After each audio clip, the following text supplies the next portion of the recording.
To create the chick bonnet, you will need an Easter bonnet, some googly eyes, some yellow craft feathers, some orange foam, some yellow foam, some raffia, a glue gun and scissors.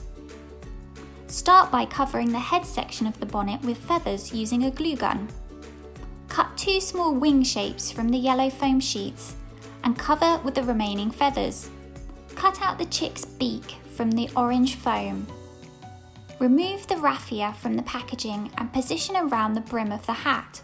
Once you're happy with the positioning, secure in place with glue. Secure the wings to either side of the hat using a glue gun. Hold the wings in place while the glue sets.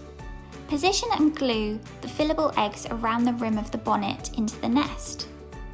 Finally, attach the beak and add googly eyes to the chick's face. Your chick bonnet is now ready to wear. For more Easter inspiration, visit hobbycraft.co.uk/ideas.